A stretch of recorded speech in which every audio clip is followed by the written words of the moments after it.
I'm Bob Cobb from the Bassmasters, and this is LD and the MC. Well, as the amazing Mr. Bob Cobb has told you once again, you have arrived at LD and the MC. Number 20, David. Number 20. 2-0, baby. Gary Payton. I feel like you did research. I feel like you came in ready. No, I didn't. I was watching the NBA All-Star game with my kids this weekend, and Gary Payton. Seattle Supersonics. Barry Sanders. Barry Sanders. Oh, I believe Barry Sanders is that's a better number, one. That's my favorite number 20. I mean, I'm going to go with it. That's Eddie Belfour. Do you know who Eddie Belfour is? I don't. Goaltender, hockey. Eddie the Eagle. Okay. Yeah.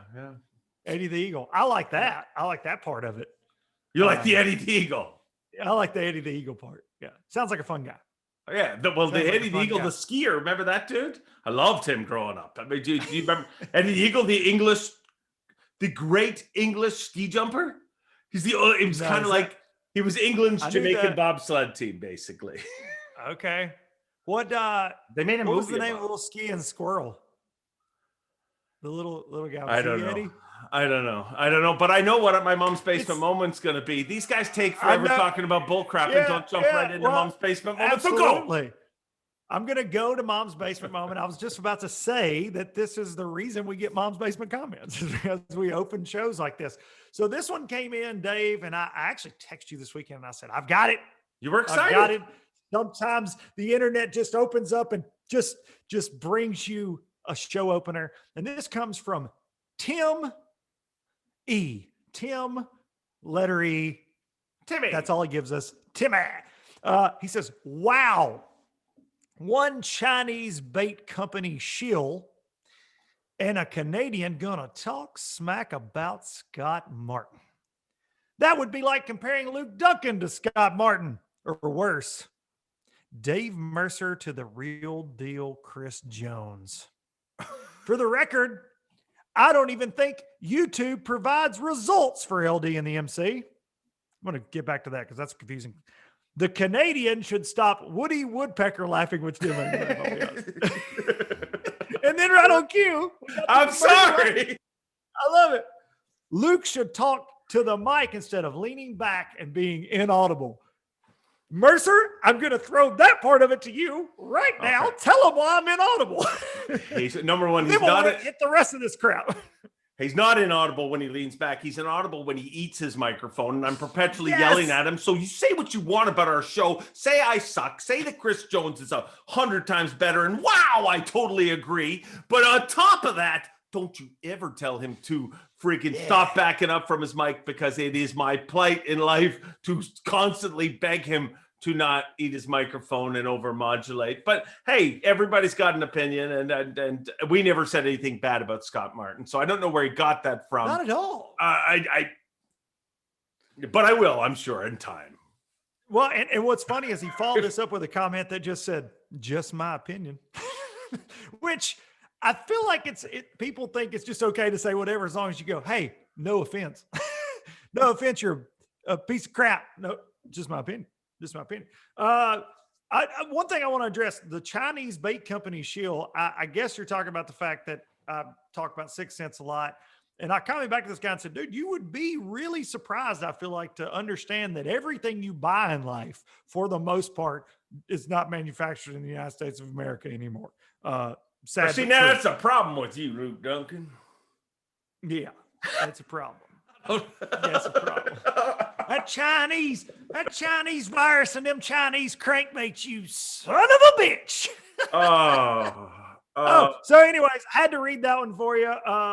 Not knocking Scott Martin in the least. Scott and I are buddies, been around each other a lot. Great dude with a great family. Freaking post a video. I'll give him a little shout out right now on LD and the MC. Not that he needs our help. His video from days 1 and 2, I hadn't seen day 3, but from Knoxville, the real McCoy, his camera guy, one of the best fishing edits I've ever seen. One of the best fish. I watched it this week. It's phenomenal. It was awesome. So go check that out. Give Scott a sub while you're there. He needs it. I find it amazing how We get called out for talking bad about people that we don't even talk bad about, and it's just so weird. Like, I mean, if you And they don't even hear the before the show where we do talk bad about people. no, but if you're looking for darts to throw at us, it's easy. Like, why do you have to search for like what did we say about Scott Martin? But anyways, who cares? Scott Martin made his first top 10. That was awesome to see, and I think that's kind of what we commented on. But that's it for our mom's basement moment. And we're going to have to look into those YouTube ratings. I mean, or the numbers or whatever. Numbers. Yeah, I don't know. They are lower than I'd like them to be. Let's bolster the numbers. Like and subscribe, people. Like and subscribe. So Tim E can Timmy.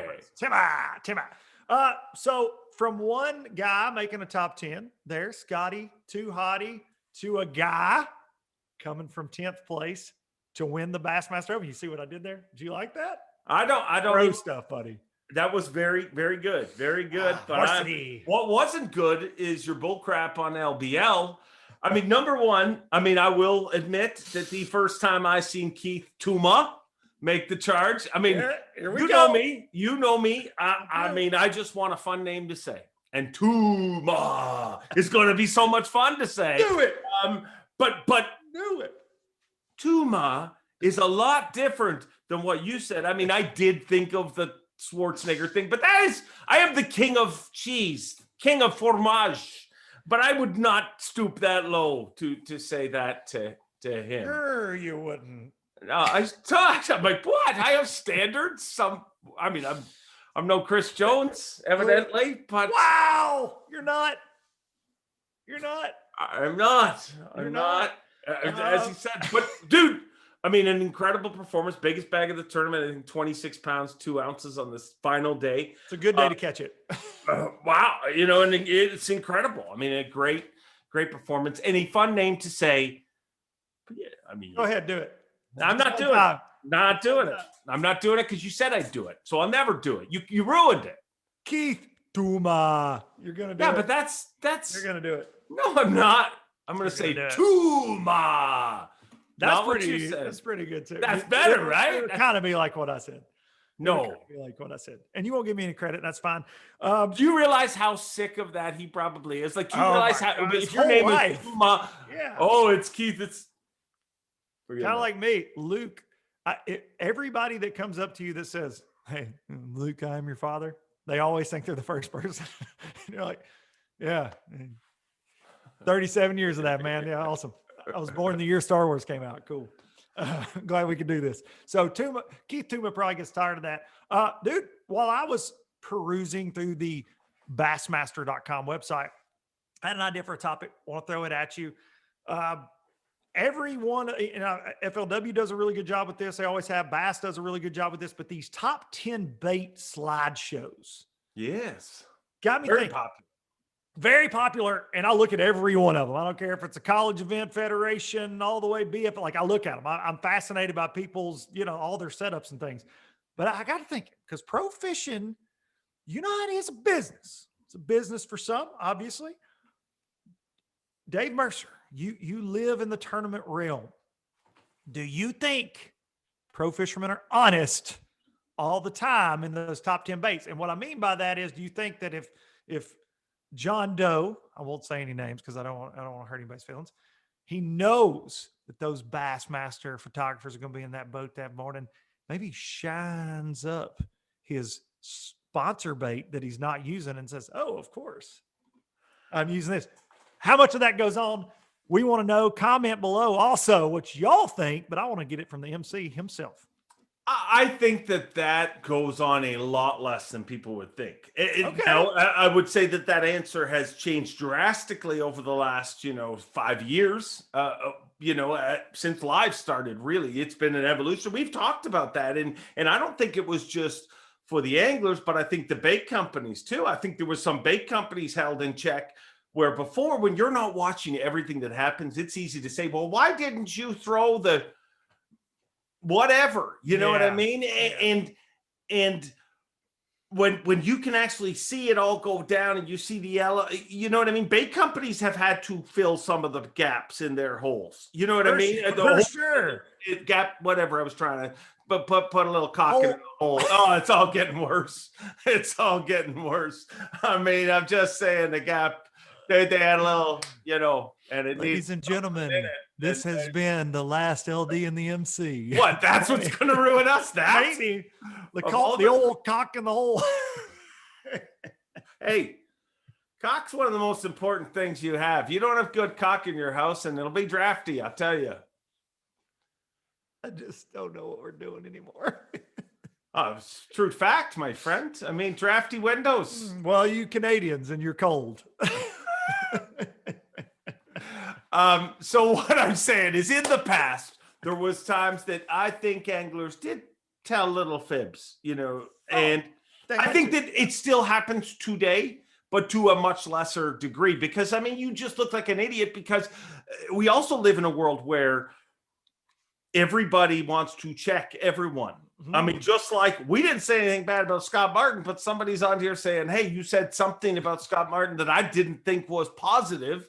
And, so people are always checking you. So what I mean is, if you go out there and you whoop them for friggin' 4 days on a flatworm, and then you hold up a picture of something else, the fans are going to light you up. So I think that even now, if somebody is to slide in a bait that wasn't their primary, it's amongst the ones that were working. And I think, the writers try to keep them pretty locked down. I know Craig Lamb and those guys, they're covering the event. So they, at the bass end, I know Craig Lamb and Andy Crawford shoot. Andy Crawford shoots it, Craig Lamb writes it, and they spend a lot of time making sure that they have the right information. So I think my answer is, I would say it's 95% legit.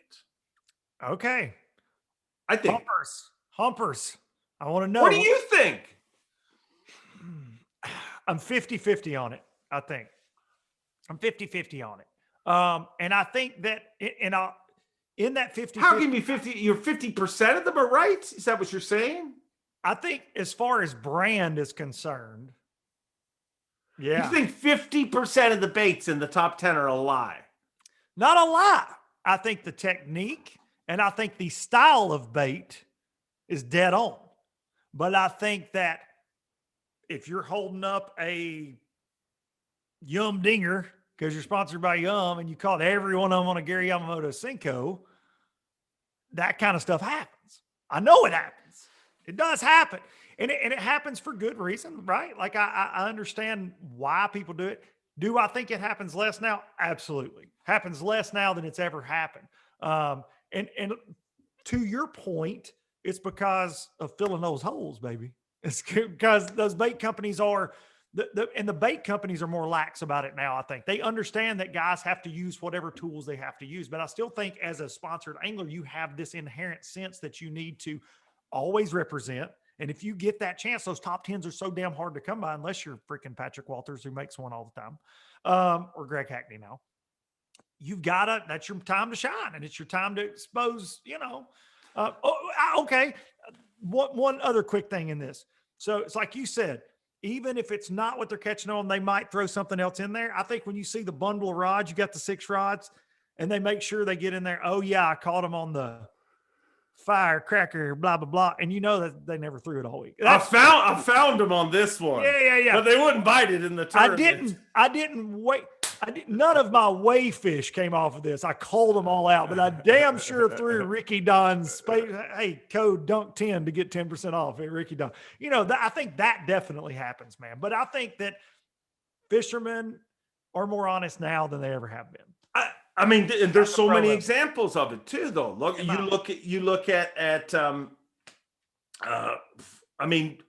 look last year when the biggest smallmouth ever weighed in a Bassmaster competition. Do you know who weighed that smallmouth in, Luke Duncan? Do you remember? Mueller. Good. I see. I'm trying. I know it's a big week for you. So I remember. It's a big week for you, so I'm testing you on stuff. It's a big week. We'll talk about that later. But he caught the biggest smallmouth ever. That wasn't a sponsored bait, and he was honest about it. I mean, you see a lot of times, and I think that it's also changed the deals that anglers do. You know what I mean? Anglers are forced now when Johnny's Bait Shop rolls up or and I'm sure there's a great Johnny's Bait Shop out there. You should definitely visit it. But when Johnny is definitely commenting. whoever, when you get that subpar product and you're offered some money, you don't see a lot of pros taking those deals as much as they used to. You know what I mean? Because they need to have the right product and there's eyes on them at all hours. So I think that yes, all the anglers I hang out with are truth tellers, but evidently Luke Duncan thinks you're all liars. Let me know what you guys think. Let us know in the comments. Well, you have some breaking news. I do. I think we're a day late on it, but you have some breaking news, and I think you should throw it out to the world. Yeah, well, obviously Orange, Texas, the world knows now that has been moved back to its original date in April. So that's exciting for me because, I don't need another reason to sweat. Yes. And I was going to get one down there in the middle of summer. So yeah, excited that Orange, Texas is back in April, and that'll be fun to be there, not in August or whenever it was going to be. I feel like you would have to burn your clothes after that. Just don't even bring them home. Don't even bring them home. Just set them on fire. Just sweat. Just set them on fire. I don't feel like they'd go on fire. I feel like it'd be one of those situations where they just bring them out. Yeah, I'm with that, dude. This carousel we're on right now. We had Red Crest, and then they moved it to Eufaula, and we moved the Classic. We had it's been a crazy first few months of the year. For those of us that have been working them, but now you've been living this cushy low life for life. Now you got to stand up and it's time for Luke Duncan to go to work. It's time to fly, buddy. NPFL. The Bassmaster event got moved, but this NPFL event is full steam ahead. Talk to me about it. How are you feeling? First of all, you're not just I started my gig. First day of the job was at the Classic. That's a lot of pressure and everything. Oh gosh, I can't imagine. But this is maybe not the same pressure, but a different pressure. You guys it's an entire company, and the entire company's going to see, three main faces, and you're one of them. Talk to me, what's going through your mind? I don't know, man. I woke up this morning. I leave today. We're recording this, of course, a day early because I'll be broadcasting. But it's I don't know. It's a nervous excitement, and it's just there's so many unknowns, man. There's so many unknowns, and as far as we're doing 7 hours of coverage a day, like you guys do, that's a lot. I remember when you guys went from doing a couple to that, and just talking to guys like you and Zona, and being like, it's a lot. It's a lot. I've done FLW Live during the BFL All-American 3 days. Those 6 to 7 hours, dude, it's a lot of time. And in that situation, I was just kind of the guy at the desk, right? And my role with MPFL, I'm driving the bus, so to speak. I will be, kind of Dudley's the color guy. Yeah, that's right. Dudley's the Tommy Sanders. I'm the Tommy Sanders, and good luck with that. Yeah, exactly. But we'll both be adding things in. But it is a nervous excitement, and to just see where it's going to go, see how our anglers are, see how they respond on camera, see how they respond on the lake, how they catch them. I don't know, man. It's just there's so many variables, and because look. The fishing world doesn't know a lot of these guys yet. They just don't. I'm fortunate enough to know about half the field. I know a lot of the guys from various tournament things, but I'm anxious to, and I'm so excited to be at Eufaula because I actually get to be there. Originally, we were going to be in a studio, but we're going to broadcast from the lake. So I will be there. So I'll be at the weigh-ins. I'll get to talk to the guys when they come off stage. And dude, that's the emotions. Important. That's important. And you talk about it. You're there. You see guys crying in that line. You see the frustration. You see the excitement. But to be a part of those emotions, I think for me is going to make it that much better because you do feel like you're working on something, right? Together as a group, because it's a new tournament trail that's been heavily doubted. It has been by me when they first announced it 2 years ago. I've said this publicly a lot. So I think waking up today, it's real. These guys, they pulled this off from an idea to the damn tournament starts in 2 days, right? And we're going to have live coverage, but man, it's going to be a lot of, I ask you to give me patience this week because it's going to be a lot of figuring it out on the fly, basically, because production cut, like this is all of our first time anglers. Like this is a new deal. We're trying some different things, and I can promise you for my part, it'll be like everything else I do. I'll be as transparent, and I'll tell you if I think what are you trying different? Give us a little sneak peek. Can you give us something? I bring a little nugget here and there from the Bass Angler Sportsman Society. You do. I just think that, well, first of all, what I think is different, we don't have a cut. We don't have a cut line. Pirates. Yeah. Saturday is literally Saturday's the day to watch. There's going to be a lot of drama on Saturdays, I think, potentially. But yeah. You need to use that for your open. Some tournaments have cuts. In this tournament, you can get cut. I'm the captain now. The Jack Sparrow cut. Jack Sparrow cut guy. Look, the guy coming in on the leader. Here we go. But that makes it, and I think you would agree with this, that makes it difficult from a coverage standpoint. Yeah. I'm all for the cut because I think I'm all for everybody getting to fish because how many days as anglers have we said, dude, if I just had one more day? You're that guy in 60th, you didn't get paid. You're like, man, if I just have one more day, they were coming to me or whatever.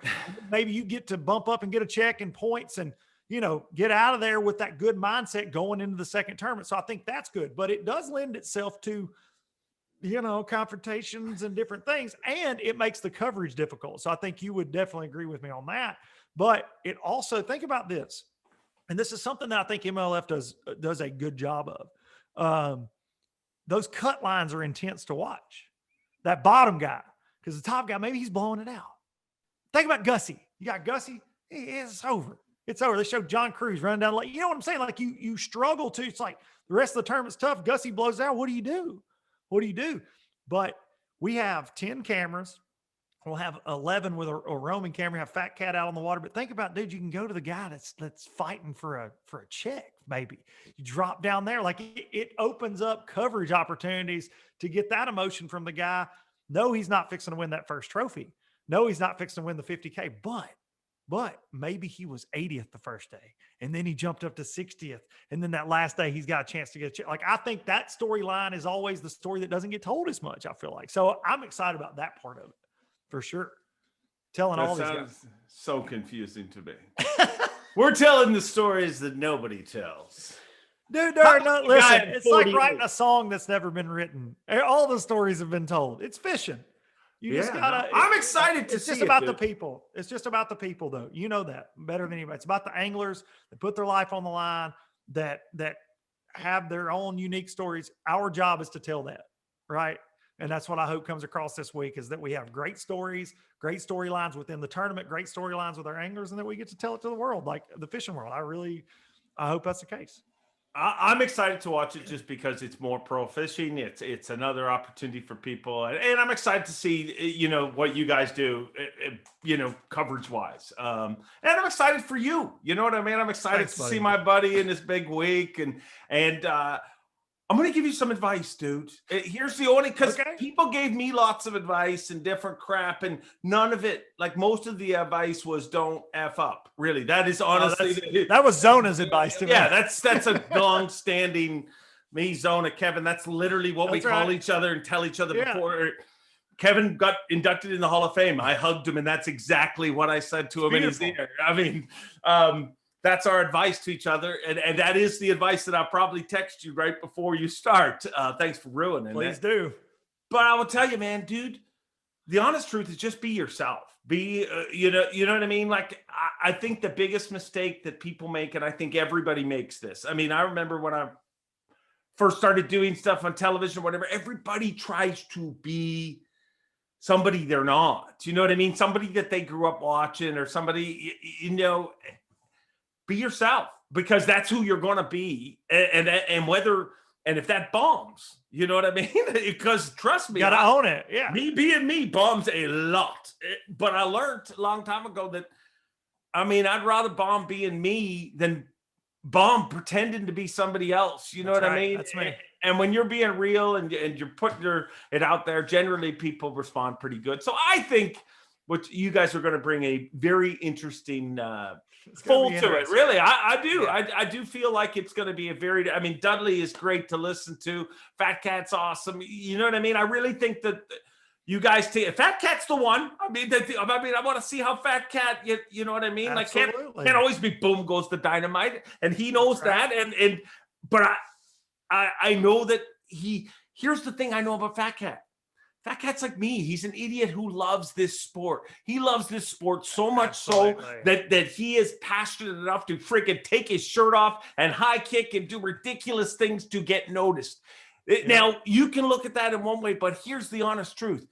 He loved it enough to do that. And when you really think about that, everybody watching this, you know, people can say, oh, I wouldn't do this. I wouldn't do that. Yeah, you wouldn't. Because probably you don't want it bad enough. Probably right. you don't love it as much as he does. And anybody with that kind of love and passion, he'll be fine. You know what I mean? He's gonna kill it, man. Right, He's gonna kill right. it. And Dudley though, you got to watch. I mean, his tongue will get you in trouble. He'll say some crap. I mean, Dudley and I, as a combo at a desk together, could be a highlight reel at some point. Dudley and I go way back, and he is very much like me, and he's not afraid to just kind of say what he thinks. I just hope that he doesn't go, why is this idiot doing this? Because he's very much, like, you know. But that's what I want him to do, though. Absolutely, that's what I want to. I do that. That's what I want Dudley to be Dudley. Like if I tune in. Right. And you sound like Tommy, like I'll be like, what the heck is he? You know what I mean? Like, welcome to the National Professional Fishing League. That was a very bad Tommy Sanders. Hey, now give me your open. Let's hear your open. Let's hear it.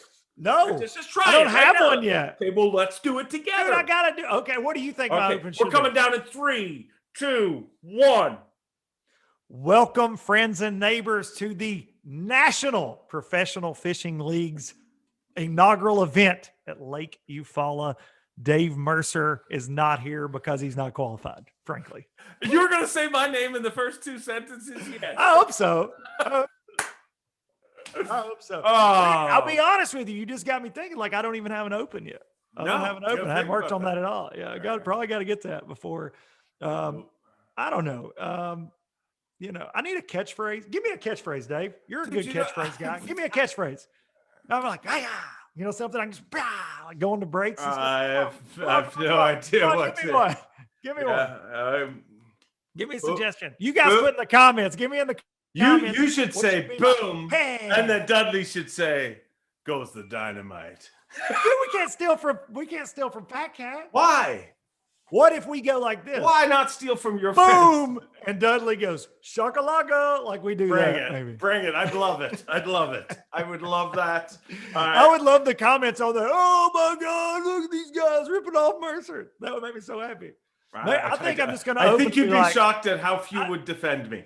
I think that I'm going to do some stuff like, well, it's the replay of the day of the week. The day. I think I'm gonna do some stuff like that. Just slide it in there. Stand down. I think I might do some stuff like that. Stand down. Oh boy. Bless your heart. I mean, bless your heart. Which is our next topic? Because that is a simple thing I just said to you. Bless your heart. And in my country, my home and native land of Canada, which be clear, I mean, I say this all the time. The 2 greatest countries in the world, in my opinion, are, of course, Canada and America.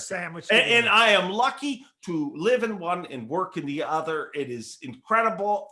2 great countries, but 2 great countries that have weird, tiny differences. And in my country, if I say to you, somebody, oh, look at that person, bless their heart. You know, I'm saying that about look at that girl who just help that old lady walk across the street. Bless her heart. You know, or that little boy just, you know, he went and shoveled the elderly neighbor's driveway. Bless his heart. What does that mean in the South, Luke Duncan? Because I found out it meant something very different. Very visceral. It has this you know, the South has this lore behind it, and you know, you're like, oh, just come down south, the Southern charm. Come on down to the South, you know. But dude, it's my mom had a saying, and it's very widespread, you know, in the South, is kill them with kindness. Kill them with kindness, honey. You know, and I think that's what you get with it. Oh, bless your heart. It is very, very much like, hey, walk into traffic. It is, and dude, it's anything from little old ladies to folks like myself. I'll slide it in there. Somebody gives me a good one on YouTube, I'll say, bless your heart. Bless your heart.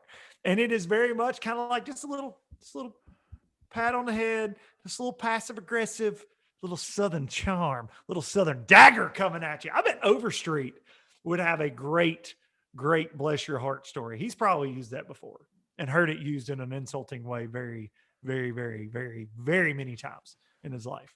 How did you find out?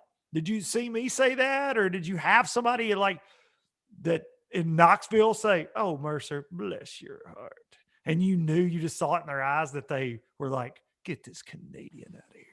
Was it something? It came up. I mean, I said it, and somebody, I was like, well, what is the problem with saying "bless your heart"? You know what I mean? I just didn't. To me, it shocked me because it's like it's like your whole life you hear "thank you" is a good term, and then somebody says, "Well, do you know thank you actually means you?" I mean, what? All this time I've been saying thank you, and dude, I've got the strangest.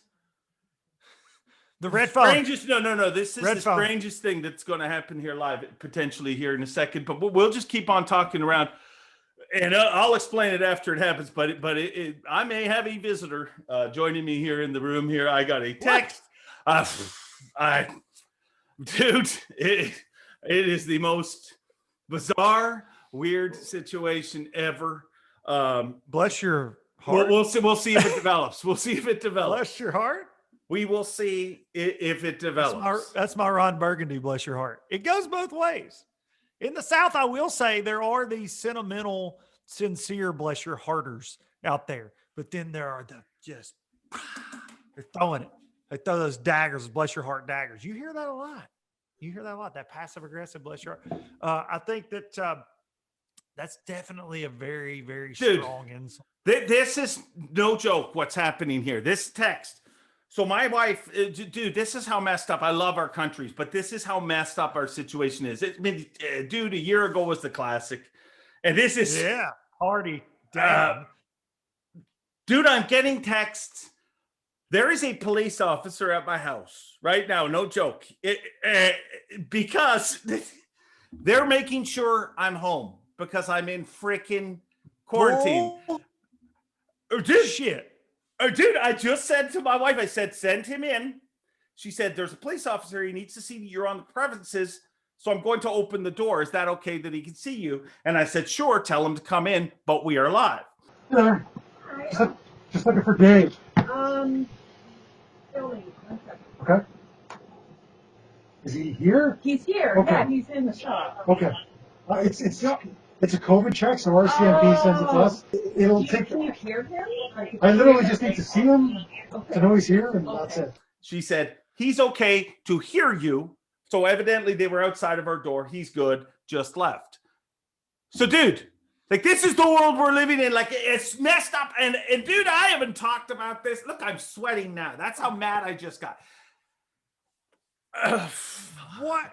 Listen, we're keeping Mercer in a cage. We're canceling damn Dr. Seuss. The Muppets are racist. We haven't even got on that freaking topic, dude. But this is really happening while we're recording. Like, dude, what this I'm is saying. made up. Like, that's what I'm saying. Like, where are we at right now?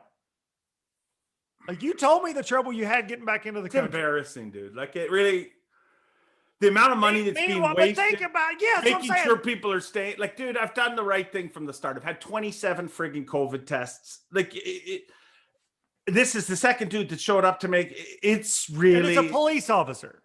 Evidently, according to my wife's text, this time it was. Yeah, the last time it was a Health Canada official, which I don't know what a Health Canada official does when there's no COVID. But we're wasting way too much money on this bull crap. Like it's so stupid. It has become so over policed and so overdone. And I know this sounds ridiculous. Like that's the thing that blows me away. And that's kind of why I said, come on in. I mean, I kind of wish I didn't say we were live. I should have said, come on in. That would have been fantastic. I don't know if we would have been allowed to use it. I don't know. I don't think so. I don't feel like that. But dude, like, I mean, the fact that they're none of this is stopping this, is what I'm saying. If any of this was making it better, that's cool. But everybody throwing shit out there to see what sticks, and you got in the states. So you guys are doing that, and in the states, all this, masks are going away. States are opening back up. The numbers are going down. Like, nobody has a plan, and they're making sure you, who've had 47 COVID tests, more than anybody I freaking know, truly. And you told me leaving Knoxville, you're like, I get one on my way back for me and my family's sake. Like, I do that so I don't bring it back to my family. Like, you're going the extra mile that 90% of the people, you're talking to a dude that you had to beg to go get tested. Like, when I had COVID, you're like, hey man, you're an idiot. Truly. And you go the extra mile and they got you on down house arrest. Like, you need an ankle bracelet. You're public enemy number one. It's ridiculous. It really is. And listen, I'm not whining.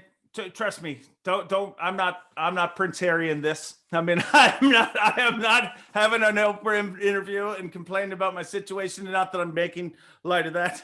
I kind of am, but it's just stupid. Like, I mean, you're talking about somebody who has kept the rules, but the rules are ridiculous. We've been dealing with this for a year now. The rules and there's nobody working to.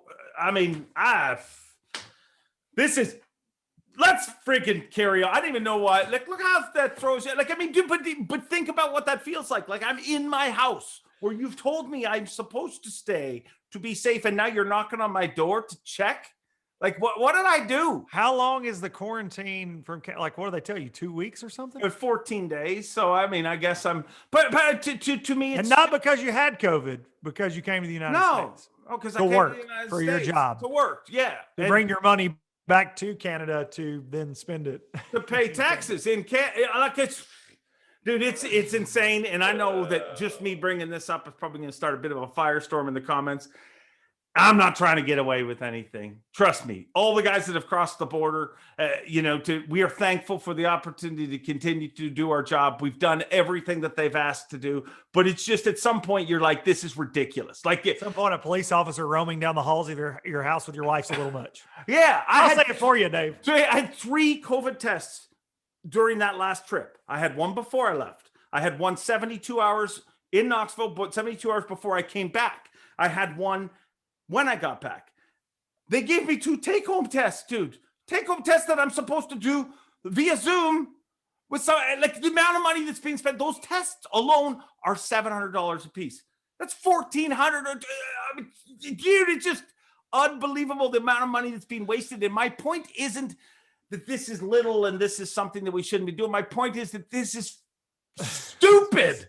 You're wasting my kids' money at this point because they're never going to recover. Like, if you look at, like, I don't know what crimes have been committed in my little town today, but a dude was just here trying to stop me from committing the crime that our podcast is a crime. Let's move past this. Speaking of crimes, I'm not the only thing that is in trouble. You're canceled. That cartoons are being canceled. Luke, talk to me and give me a second. Listen, what time is it okay to start drinking? Now. I think I'm gonna at your house to make sure you're out your house. What happens my question is, before we move on, and I know we're trying to go cartoons getting canceled. This was our topic. It's a very important topic to us, but we were so good. We were doing good. It was a great show. But truly, what is the penalty if you're not in your house? I don't know. You're at the store. You're like, I didn't do it. Like, you're on Canadian cops. Like, how does that work? That's why I wanted him to come in. I was going to say, funny, what's we the are penalty? live. I don't know, dude. I don't know. But here's the joke about it. Evidently, your voice can get you out of it. Our world is super locked down. Wait a second. But it really has the same security as Kevin McAllister had in Home Alone. Because you can say, buddy, you just Home Aloned it and Ferris Bueller'd it all at the same time. Yeah, I'm in here. Thanks for stopping by. You just need to get a recording. Have Sarah put a little speaker around the corner. You can go do whatever you want to do. And come by, just play it.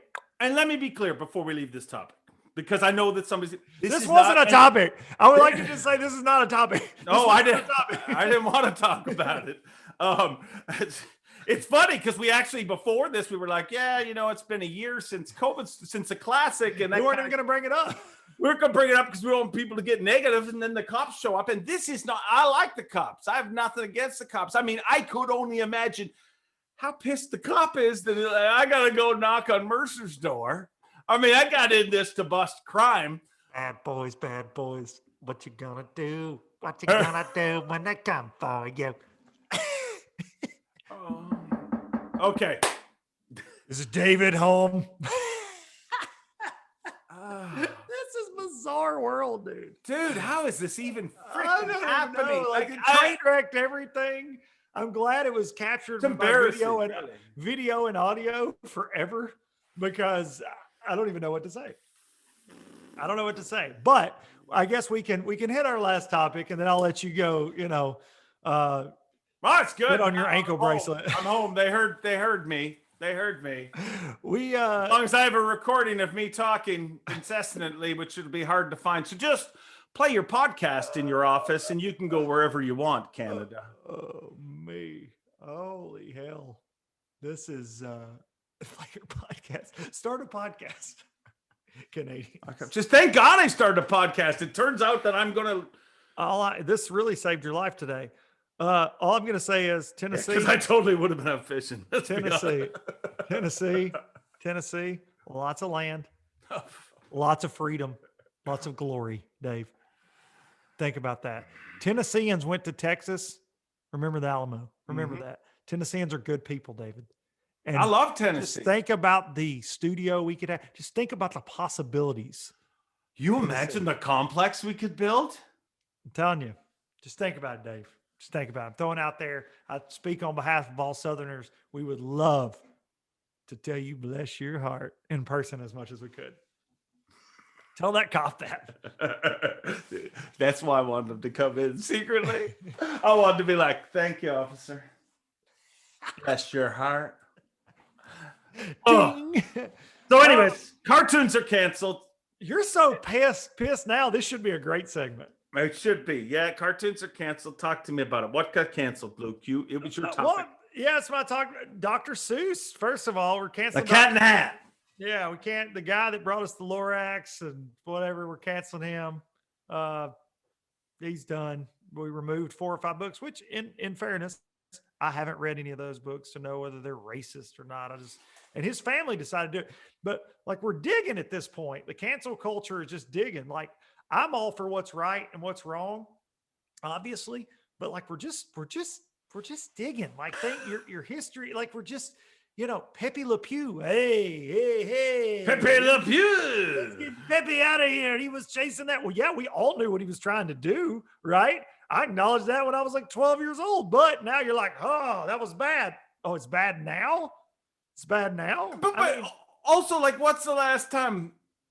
I mean, I had to explain to my kids who Pepe Le Pew was. Yeah, my kids don't know who Pepe is. You're bringing up stuff to cancel stuff that I'm pretty sure it's gone. Like, it's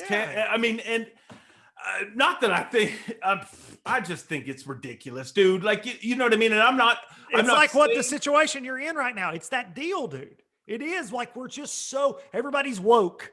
Everybody's woke. Everybody's upset. Everybody needs a damn thing to be pissed off about on the internet. Oh, what?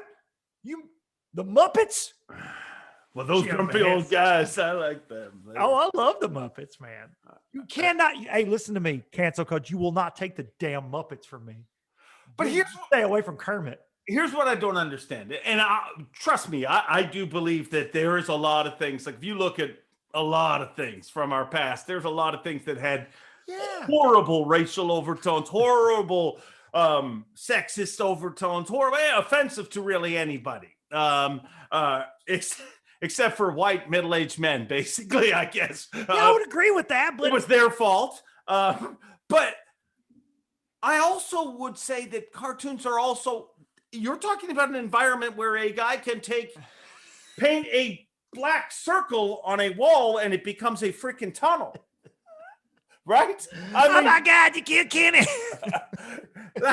Kill one dude on every episode of South Park. Oh my God, every episode. It's just, most importantly, we're upset about it. Yes, just I'm a guy too, though, that feels like comedy is comedy too. And entertainment is entertainment. No, not anymore. Because, dude, I will listen to, and I know you do as well. A lot of people do stand-up comedians that are just brutal. But I don't think that what that guy is saying is like what he believes. It's an act. it's a joke. A joke. It may not be knock knock who's there that you're used to or what you grew up with, but like it is a theme of, it might be dark, it may be whatever, but it's comedy. It's made to laugh at. And if you find it funny, laugh. It's not meant to offend people. Like it's just now I think there's a difference in that and the shock and awe stuff. I think some people say things comedy wise to just get attention or be offensive, but there are very or podcasts but you take a guy like Bill Burr. Think about Bill Burr. Dude, he pisses everybody off. He's an equal opportunity offender because he just thinks everybody's a dummy for how they act in this day and time. He's one of the most popular comedians of our time and a guy that I think will go down on Mount Rushmore of stand-up comedy, but he hits on every subject. And it's funny to watch the groups, the different groups that will follow him around depending on what he talks about this week. Chappelle's a guy like that. The groups. Group. A guy that made fun of how racist everything is, right? God, think about that shit. Think about the Chappelle Show on Comedy Central and how that could never be on the air today. And it was a black man talking about how overtly racist everything was, but making jokes about it. Could never happen today, man. Could never happen. I think that's what's wrong. I think that absolutely it's the problem in babies the world is people want everything to be real, and it's and that's the whole. Dude, think of every joke, whether it's a knock joke or whatever. There's one element that makes it funny. There's one element that makes you laugh. It's because it goes a different direction. It's because it's shot. Absolutely, you don't see it. Yep. It's not. I mean, if I said knock, what would you say? Who's there? And if I said me, it's kind of sucks, right? Like it has to be different. But if you say #me too, it's hilarious. Oh my gosh! Hey, let me tell you about offending people. Yes, in comedy. I just did. You did. You offended people, but let me tell you, this winds it back into fishing. I've offended people over the years at different points, and I do stand by that. Oh, yeah. A joke is supposed to shock you. It's supposed to go in a different direction, and really, we should all just laugh at ourselves. You know what I mean? I laugh at half the crap most of the crap that's said about me, and it's. So, anyways. I told a joke at one point that was offensive at a Bassmaster Classic event to some people. I still think the joke was great. I'm not going to rehatch the joke, but it was a funny joke. Those were there. It was a very funny joke. So some people got offended anyways. And one particular angler, and it's amazing how it was just life has justice the way it works out. So this one particular angler like kind of cornered me the next day and was like, man, I'm your biggest fan. I love your jokes and you're this and you're that but you were just mean yesterday. And I was like, mean? He's like, yeah, joke. I didn't like now, that. This wasn't who the joke. This wasn't what the joke was about. Right. No. Very important. Yeah, and so I was like, well, I'll hear him out. And I was like, but that's, he's like, you don't have to be offensive. You don't have to be. And I was like, well, okay, I get it, but that's kind of jokes, jokes kind of go that way. They rub you one way or another. And he's like, I'm like, not that I'm saying I'm a great comedian or anything, but if you look at all great comedians, they've offended you with something at some point. And he's like, well, no, there's a lot, or made you think or took you to a different place. And he's like, no, there's some clean comedians that are great. He's like, well, I said, well, who would you like me to be more like? I swear to God. Now, this is before any of this news came out. He looked straight in the eye and he said, well, bring it. Bill Cosby. Why don't you be more like Bill Cosby? A few years later, I'm sure he's thankful I'm not like Bill Cosby. We all are, frankly. Yeah, me too. But anyways, I'm going to paint a circle in my wall here, run through the tunnel, and escape the cops. This has been one hell of an LD. And the MC. See you next week.